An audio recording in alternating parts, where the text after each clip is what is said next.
bienvenue dans cette nouvelle émission et bonjour Mélanie. Bonjour Vincent. Alors nous sommes ravis de vous accueillir dans ce programme inédit et innovant. Nous allons emprunter les itinéraires qui nous mèneront vers les sites remarquables au cœur de l'Indre en Berry et pour découvrir toute l'offre touristique et l'offre touristique dans toutes ses composantes.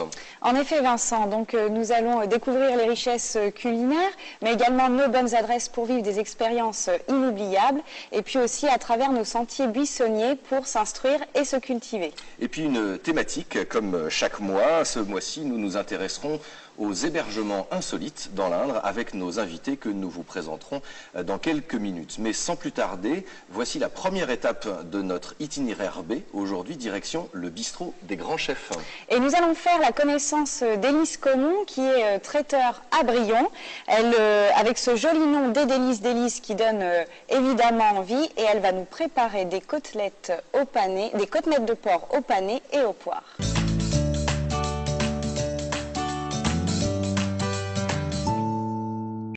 Aujourd'hui, je vais vous proposer des côtes de porc au panais et au poire. Et là, donc, je vais vous confectionner le panais sauté avec des poires sur nos côtes de porc. Alors, je vais d'abord mettre un petit peu de gras dans le fond de ma poêle, un peu de beurre, un peu d'huile d'olive. C'est mieux de mélanger parce que l'huile, c'est vraiment l'huile pour la friture et le beurre donne une petite odeur et rentre dans la viande plus facilement que l'huile. Donc ça donne un petit parfum aussi à la viande différent. Donc voilà, je les fais juste un petit peu revenir. Donc pendant ce temps, je vais éplucher mes panais et j'ôte, si vous voyez, il y a donc ce cœur qui est plus blanc. Et ça, c'est un côté qui reste très amer, donc je l'ôte pour vraiment ôter l'amertume du panais. Les deux côtes, je les mets de côté pour continuer après. Je vais rajouter un petit peu de miel. Et je vais mettre les panais à dorer. Le miel a caramélisé déjà, donc ça va bien enrober le panais et ça va vraiment donner un goût, sachant que le panais a déjà une petite saveur sucrée. Voilà, donc on va laisser dorer ça gentiment. Et donc pendant que mes panais sont en train de dorer avec ce caramel de miel, je vais préparer les poires. Donc la comisse rouge et la comisse blanche. Donc la comisse, je vais la préparer comme le panais, je vais les couper en lamelles. Sachant que le panais, on a plutôt tendance à croire que c'est un légume donc un peu acide. Et en fait, c'est vraiment ce côté sucre du panais que je veux refaire ressortir avec ce miel, donc la cuisson dans le miel et l'accompagnement avec les poires. Voilà, mais le caramel est bien enrobé. On voit très bien que les panais ont bien pris la couleur, donc c'est joli. Donc maintenant, je vais monter mon plat. Mes côtelettes, je les ai donc fait pré-cuire dans la poêle, mis dans le plat, un peu de sel, un peu de poivre. Et maintenant, donc, je vais monter. Pour décorer mes côtelettes, je vais monter en écailles, poire et panais. Et au niveau goût, après, quand on va manger le panais, il y aura vraiment le mélange des deux saveurs. Le panais, il faut qu'il soit bien cuit, mais restera toujours quand même un petit peu plus ferme. Donc voilà, j'ai fini de préparer mon petit damier. Et maintenant, je vais mettre ce plat donc, dans le four chaud pendant 20 bonnes minutes.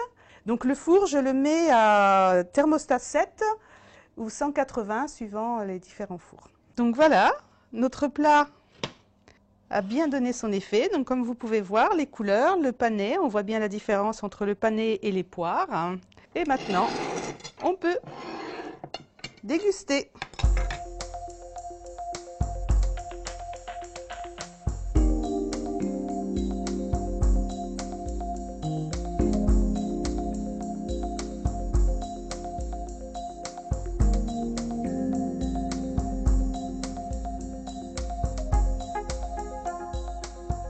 Voilà pour Élise Comon. Alors ça a l'air délicieux, mais je crois, Mélanie, que nous allons bien le découvrir en vrai. Oui, car Élise Comon, notre chef, viendra tout à l'heure nous retrouver sur le plateau pour faire déguster son plat à nos invités et ce sera comme ça tous les mois. Alors nos invités justement, accueillons-les. Nous débattons aujourd'hui des hébergements insolites, roulottes, les yourtes, les maisons bulles, les cabanes dans les arbres ou encore eh bien, les tentes inuites. Les offres se multiplient pour le plus grand plaisir finalement des amateurs de nouvelles sensations. À mes côtés, Gaëlle, bienvenue. Bonjour. Bonjour. Merci d'être avec nous. Les relais indriens oui. que vous proposez sur Clion-sur-Indre. Que sont les relais indriens? Les relais indriens, c'est un village hôtelier atypique, donc on vient y dormir sous des tentes inuites, aménagées comme des chambres d'hôtel, enfin, avec le confort du moins d'une chambre d'hôtel. On va voir ce que ça donne en image justement pour nos téléspectateurs. Mais oui, dans un environnement plus naturel et plus atypique. Au cœur voilà, d'une nature. Voilà, au cœur, oui, c'est dans un champ en pleine nature. Donc auparavant, les gens ont peut-être connu à Azelferron. Et là, comme vous venez de le dire, effectivement, pour la saison 2015, l'implantation du nouveau village se fera donc à Clion. Avec une cuisine, des Il y a une cuisine commune. Tout est, voilà. Il y a là, je suis en train de restaurer donc une petite maison c'est un corps de ferme avec plusieurs bâtiments. Donc là, je restaure un des bâtiments en maison commune dans laquelle il y aura cuisine, salle à manger, salon avec cheminée, etc. Et puis vous avez des toilettes sèches en extérieur. Pour une nuit, pour un week-end, pour une semaine, voilà. En amoureux, en famille. Entre amis, comme on veut, Très bien. Merci. Donc en face de vous, Gaëlle Philippe Delage, merci d'être à nos côtés pour nous présenter un concept novateur et dont vous êtes le premier en fait à avoir travaillé en région centre et à vous être implanté, c'est la Maison Bulle. Votre Maison Bulle est située à Montgivray sur le secteur de la Châtre et devrait ouvrir ses portes d'ici quelques mois. Alors d'ici quelques mois, ce sera plutôt d'ici quelques longs mois à la fin de l'année, avant la fin de l'année. Donc une maison bulle, c'est une maison bulle enterrée. D'accord. Sur un terrain en pente, orienté plein sud, et qui sera bioclimatique.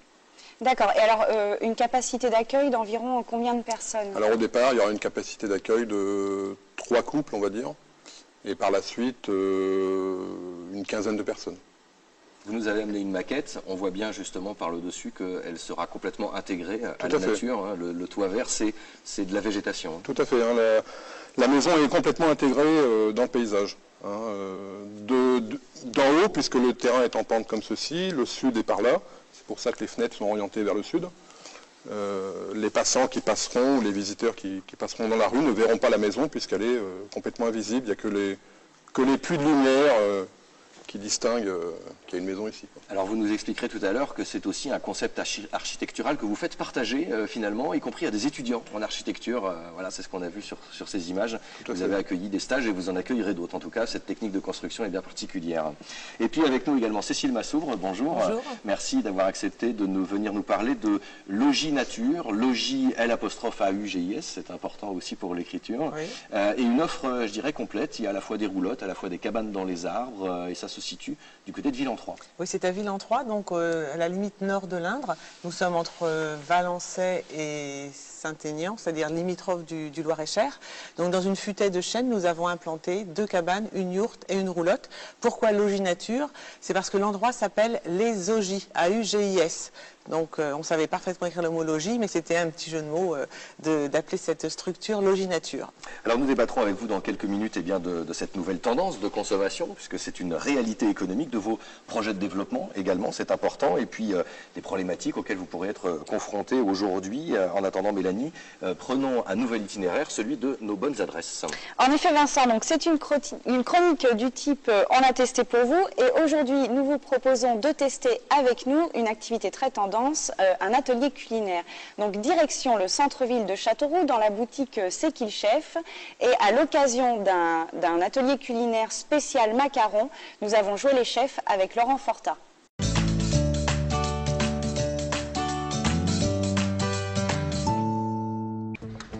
Bonjour.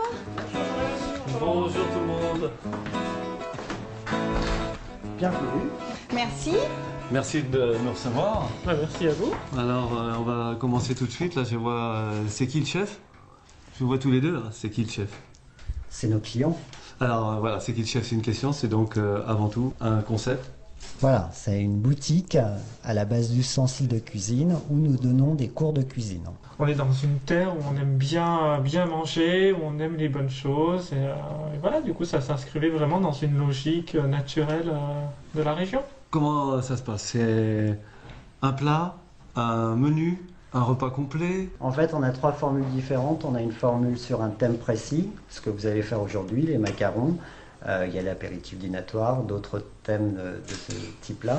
On a également le retour du marché. Donc on va faire son marché sans savoir ce qu'on cuisine à l'avance. Et en fonction de ce qu'on trouve, on crée son menu. Et est-ce qu'il y a des cours aussi pour enfants? C'est seulement pour adultes? Non, c'est pour nos chers bambins, les petits chefs. Hein. C'est les mercredis et samedis et pendant toutes les vacances scolaires, tous les jours.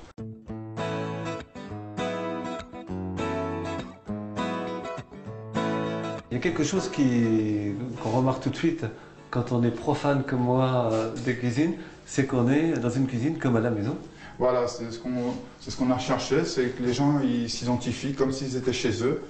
Qu'ils n'aient pas le blocage de se dire j'ai affaire à du matériel professionnel. Là, on est vraiment dans une cuisine, ce qu'on va appeler ménagère, voilà, qui va nous permettre que les gens, tout le monde s'identifie, tout le monde se reconnaît un peu dans cet élément de cuisine. Donc c'est la main du haut qui presse. La main du bas, elle sert juste à guider. Ça va? Alors là, vous redessinez un petit peu encore. Voilà. Toujours au même endroit et essayez d'être plus bas.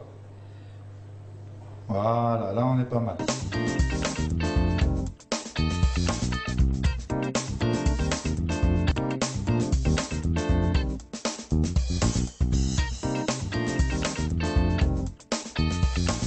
Vous avez le plus souvent des novices ou des... Alors, c'est varié. Des fois, oui, j'ai des gens qui viennent confirmer entre guillemets, leur talent. D'accord. Voir si en effet au niveau de professionnel, est-ce qu'ils sont au niveau. Et oui, en effet, j'ai des gens qui viennent vraiment chercher de la vraie technique pour faire plaisir à la famille, voilà, de façon à pouvoir rentrer chez eux, à avoir appris quelque chose de nouveau et répercuter les choses chez eux. Bon goût. Allez, c'est parti. Alors Mélanie, test réussi. Test parfaitement réussi, Laurent, et nous avons hâte de faire le prochain test le mois prochain. Et comment?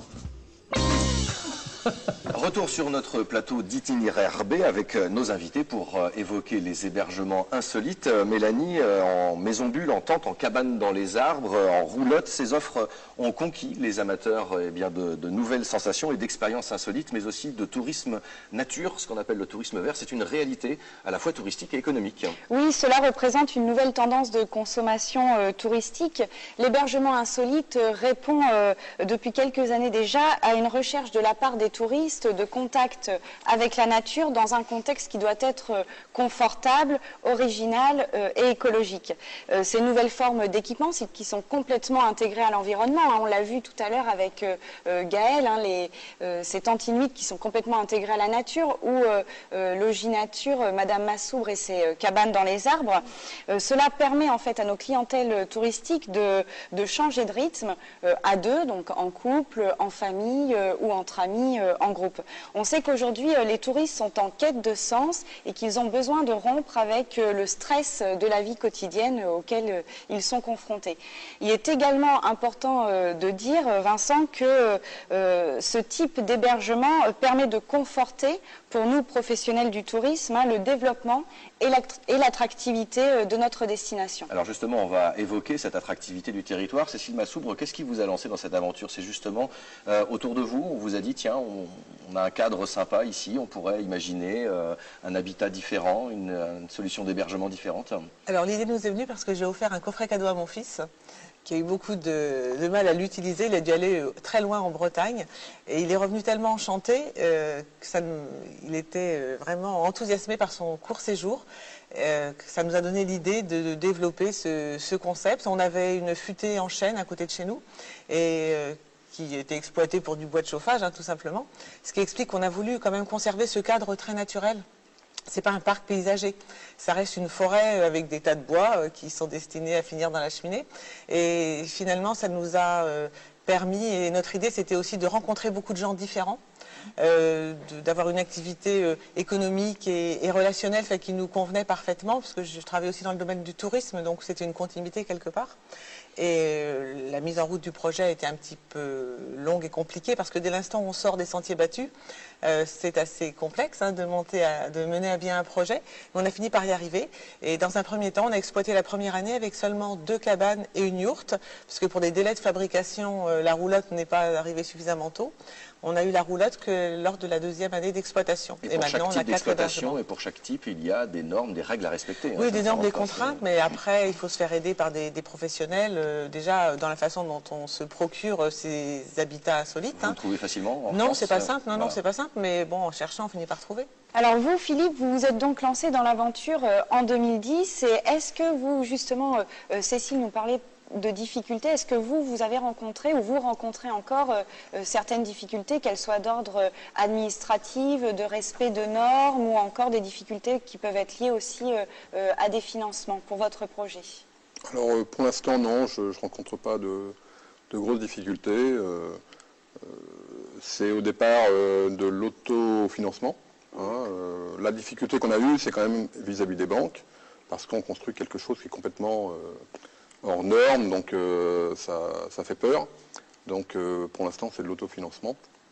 Et pas de grandes difficultés, au contraire, ça a été très bien accueilli dans le village. Donc plutôt un bon accueil de la population locale et de la municipalité, j'imagine, qui vous a donné toutes les conditions pour vous. Tout à fait, le maire a été extraordinaire, la DDE aussi, m'a demandé de rencontrer l'architecte conseil. Et tout le monde a été super emballé. Donc, Alors Gaëlle, effectivement, c'est un village itinérant pour de vrai, puisqu'effectivement, vous avez évoqué Azelle-Ferron, bientôt Clion-sur-Indre. Et là aussi, vous vous fondez complètement, je dirais, dans la nature, je dirais au milieu de presque nulle part. C'est un peu le concept aussi, le but du jeu. Oui, c'est le but du jeu, oui, c'est de se confondre avec la nature et puis d'être au cœur même de la nature, quoi, d'avoir un... Ce qu'il y a de bien sur l'hébergement en tente, c'est qu'il n'y a pas d'isolation acoustique. Donc, quand vous êtes confortablement allongé, vous entendez tout ce qui se passe dehors. Donc, parce que la nuit, il y a de l'occupation. Alors, on peut évoquer l'offre, comment elle est distribuée. Oui, alors en termes de communication et commercialisation, justement, sur quel réseau vous communiquez? Comment est-ce que vous commercialisez? Et vous, Philippe, quelles sont les solutions que vous envisagez justement pour la commercialisation et la promotion de votre hébergement? Alors moi, c'est principalement Internet aujourd'hui. J'ai entre 300 et 400 visiteurs par jour sur le site Internet. J'ai à peu près 2000 abonnés à la newsletter. Et puis, je prévois de m'inscrire certainement au Gîte de France, certainement à l'Office de tourisme départemental. Voilà, c'est les principaux canaux de distribution. Donc, vous prévoyez quand même une labellisation qui est aussi un gage de qualité. Tout à fait, une labellisation. Et puis, on est dans une région, on dit souvent qu'on est un petit peu perdu, et justement, le fait d'être atypique, fait qu'on essaye de faire connaître le Berry, qui a plein de choses à voir. Autour de chez moi, il y a la maison de Georges Sand, le château de Sarzay et la maison Bulle, qui est un habitat troglodyte contemporain, on va dire. Cécile Massoubr, vous intégrez vous aussi ces coffrets, comme on dit. C'est pas toujours évident non plus, ça nécessite des règles. Oui, bien sûr. Donc nous, le principe, c'est que les gens viennent chez nous pour une nuit ou parfois 2. Notre principale porte d'entrée, c'est notre site internet. Bien sûr, on adhère aux offices de tourisme de proximité et on figure dans leur petit catalogue annuel. On a parfois des liens qui nous permettent d'être reliés à leur site. Mais vraiment, là, je pose la question à tous les visiteurs qui arrivent et on va dire que 98% de ces visiteurs nous ont connus par le biais du site internet en tapant des mots-clés, avec bien sûr un référencement qui nous permet de remonter sur tout ce qui est mots-clés, cabane, insolite, week-end en amoureux en région centre. Enfin bon, on a essayé de... C'est une découverte, c'est un rêve d'enfant, de dormir dans un arbre, d'entendre le bruit des animaux la nuit. Il y a toujours des écureuils qui se promènent. Certains chanceux peuvent voir des petits chevreuils. Bon, ça, c'est pas ce rendez-vous, hélas. On aimerait bien. Donc c'est plutôt une découverte une nuit dans un bois avec tous les bruits qui... Je rejoins ce que dit Gaëlle, c'est que la nuit, lorsqu'on dort dehors ou presque, parce qu'avec un petit peu de bois autour ou une toile, ça n'isole pas beaucoup, c'est de prendre connaissance de tous ces bruits qu'on a complètement oubliés. Et qu'on n'entend pas le jour. Tout à fait. Un dernier mot très rapidement sur une offre de prix, peut-être, pour se donner un ordre d'idée de ce que représente une nuit sous une tente inuit pour 2 personnes, par Alors exemple. une nuit en semaine, 2 personnes, petit déjeuner inclus, 79 €. Le week-end un petit peu plus cher, 99 €. D'accord. Et vous, Cécile? Alors en ce qui nous concerne, nous les forfaits pour la roulotte sont de 70 € la nuit, petit déjeuner compris, 80 € pour la nuit en yourte et 120 € en cabane pour 2 occupants. Ensuite, il y a un supplément pour les occupants supplémentaires, 3e et 4e occupants, en fonction de l'âge, si c'est un adulte ou un enfant. Donc les lits sont faits à l'arrivée, c'est des lits avec des couettes, enfin c'est coloré, il y a du chauffage d'appoint. Et puis les petits déjeuners sont amenés dans des corbeilles en osier que les gens ont la charge de hisser sur leur cabane, sur leur terrasse le matin, s'ils veulent déjeuner. Et le matin, vers 8h30, on livre les petits déjeuners qui sont copieux, abondants, et avec des boissons chaudes en thermos. Donc on leur dit qu'ils ne sont pas obligés de nous attendre, ils peuvent dormir jusqu'à 10h, ça ne pose aucun problème. Philippe, vous avez déjà fait vos tarifs? Pas vraiment encore. On a une ordre d'idée, en tout cas. On sait... Un ordre d'idée, je pense être entre 70 et 120, 130 € en chambre d'hôte. Voilà, peut-être en fonction de la saison, week-end, semaine. Tout à fait, en fonction de la saison, en fonction de... On veut faire également table d'hôte, puisque mon épouse cuisine beaucoup. Et on aime recevoir, donc une prestation supplémentaire. Une prestation supplémentaire en plus. Ouais. Alors justement, de la cuisine, on va en parler dans un instant avec vous. Merci à tous, vous restez. Bien entendu, pour cette dernière séquence, nous partons bien sur les itinéraires des lieux magiques, nos sentiers buissonniers, puisque le département, justement, regorge de lieux à découvrir. Oui, c'est l'histoire de notre territoire. C'est aussi, et bien souvent, on ne sait pas assez de grandes aventures qui ont marqué l'histoire avec un grand H. Savez-vous, Vincent, qu'un immense monsieur du cinéma a choisi l'Indre comme cadre pour le tournage d'un film culte du 7e art français? Je pense que vous voulez parler du grand monsieur Tati. Effectivement, Vincent, il s'agit de Jacques Tati qui a tourné à Sainte-Sévère en mai 1947 son œuvre Jour de fête. La commune, évidemment, en a gardé des traces et pour se souvenir encore mieux et rendre un bel hommage à Tati, la maison Jour de fête a vu le jour en 2009. Au cœur du petit village de Sainte-Sévère. Et donc partons à la découverte de ces lieux avec Mathilde Duplessis.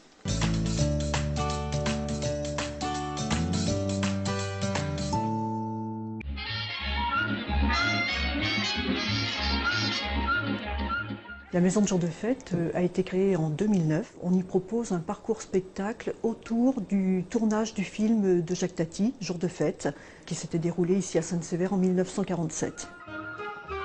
On plonge dans le tournage à travers le regard d'un enfant qui s'appelait Marcel, qui avait 12 ans, qui nous explique comment tout s'est déroulé. Alors il faut imaginer que Jacques Tati est arrivé en 1947 avec toute son équipe de tournage. Le tournage a duré 6 mois, il s'est réalisé avec seulement 6 acteurs et la participation de tous les habitants du village. L'accueil du public se fait dans un bureau de poste reconstitué. Donc là, on entre vraiment dans l'univers de François le facteur. On retrouve des objets qui lui étaient familiers au bureau de poste et on peut s'amuser aussi à décrocher les téléphones. Et dans les téléphones, on aura des extraits du film.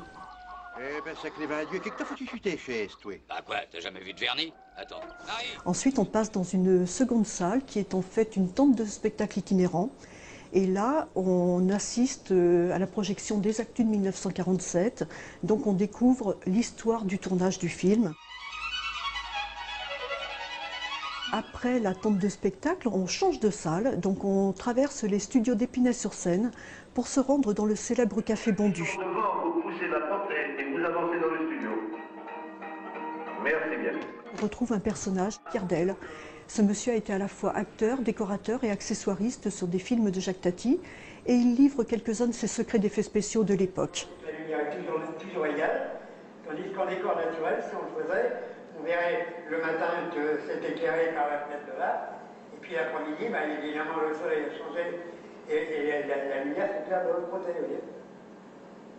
C'est vraiment quelque chose d'inattendu parce que c'est tout en mouvement et c'est très interactif. Il y a un côté pédagogique. C'est-à-dire on peut comprendre dans le Café Bondu tous les trucages qu'il y a eu. Ça, c'est quelque chose auquel on tient beaucoup. D'ailleurs, nous avons passé des conventions avec collèges et là, on a pour parler avec les lycées aussi ou des écoles de cinéma pour développer cet aspect pédagogique.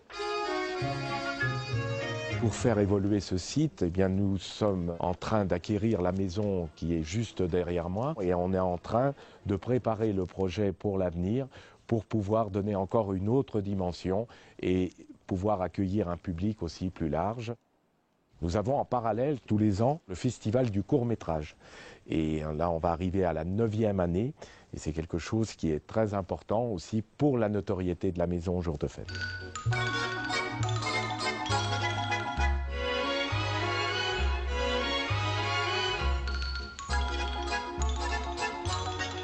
La maison jour de fête à Sainte-Sévère qui vous accueille toute l'année. Les coordonnées s'affichent dans le bas de votre écran, le site internet et le numéro de téléphone. Retour sur notre plateau d'itinéraire B avec nos invités sur les hébergements insolites de l'Indre en Berry. Et nous accueillons, Mélanie, un nouvel invité. Finalement, c'est notre grand chef, Élise Caumont, qui va nous rejoindre sur ce plateau. Bienvenue Élise, rejoignez-nous. Bonjour, bonjour.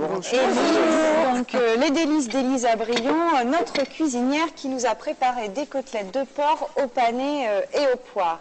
Bonjour Élise. Que je vais faire déguster à nos invités en même temps. Donc pourquoi avoir utilisé le pané qui est un légume oublié, Élise, et cette curieuse, je dirais, association avec les poires, ce mélange sucré-salé? Alors déjà oui, le panais est un légume oublié comme vous dites et souvent ces légumes c'est qu'on ne sait pas comment les cuisiner, quoi faire avec et le classique ça reste la purée mais on peut vraiment faire beaucoup plus de choses avec et là ce côté sucré salé c'est vraiment pour mettre en avant les deux saveurs et vraiment pour faire ressortir le goût du panais. Et où est-ce qu'on trouve justement le panais? Sur nos marchés, j'imagine? Oui, alors chez nos producteurs, nos maraîchers du département et aussi bien sûr tout ce public qui joue sur cette alimentation bio, en sachant que dans tout ce qui est potager de Vesle ou les AMAP, on ressort justement tous ces légumes oubliés et le panais est cultivé d'octobre à mars, donc pendant toute la période d'hiver. Donc c'est un plat d'hiver, effectivement. Voilà. Comment pensent nos invités, ce petit mélange très original? Impeccable, ouais. Très bon. Très bon. Le fondant de la poire donne un côté beaucoup plus lisse au panais, qui est un légume dont on ignore la saveur. Hein. Ça permet de découvrir, mais le côté sucré de la poire est intéressant avec de la viande. Philippe, vous connaissez pas du tout ces mélanges sucré-salé comme ça? Pas du tout. Et en même temps, on sent, voilà, c'est... On aime bien ce genre de choses. Hein. Le mélange du sucré-salé est vraiment très goûteux et un petit côté frais. Un petit côté frais, même si c'est chaud. Il y a un petit côté frais. Et moi, Donc, merci beaucoup, Élise, d'être venue. Merci pour votre plat. Mais merci à vous, Cécile Massoubre, donc Logis Nature à Villan-3, Philippe Delage, l'Habitabule à Montgivray, et Gaël Bienvenu, les Relais Indriens, à Clion. Mélanie, on va se retrouver dans un mois pour de nouvelles et très belles surprises. Oui Vincent, nos invités plateau nous parleront de tourisme culturel et des problématiques liées à la conservation du patrimoine. Nous accueillerons également un chef avec une recette de saison et puis bien d'autres surprises dans nos chroniques, nos bonnes adresses et nos sentiers buissonniers. Merci de nous avoir suivis et à très bientôt avec nos itinéraires.